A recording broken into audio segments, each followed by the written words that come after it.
Hello guys, another day, another vlog. Pupunta nga pala tayo sa farm. Magre-relax ng konti para naman ma-refresh tayo. Kasama natin yung mga anak ko. Medyo malapit na tayo sa bukid. So yan guys, patuloy lang ang ating pakikisakay dito sa ating sasakyan. Okay, malapit na tayo. Ganda ng panawin. Nakaka-refresh.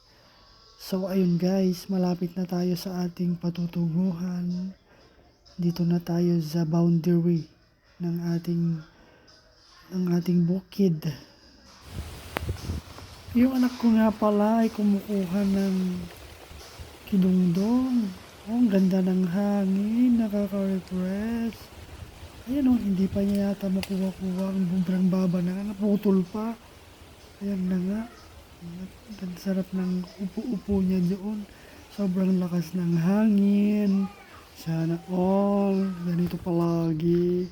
So ayan guys, nandito tayo sa isang kapitbahay. Walang tao. Tahimik yung lugar. Sana ganito na lang, tahimik ang lugar.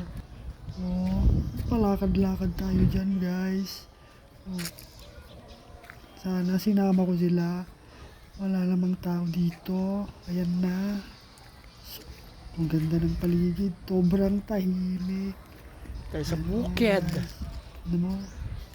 Nag-model ka pa dyan ha? Pero, Kumuha ka na din ng patong panggatong. Ayan guys, oh. Kumaway-kaway ka pa dyan, ha?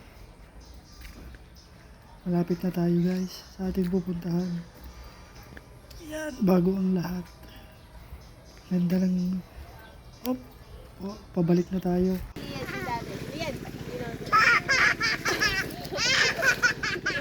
Mabasa!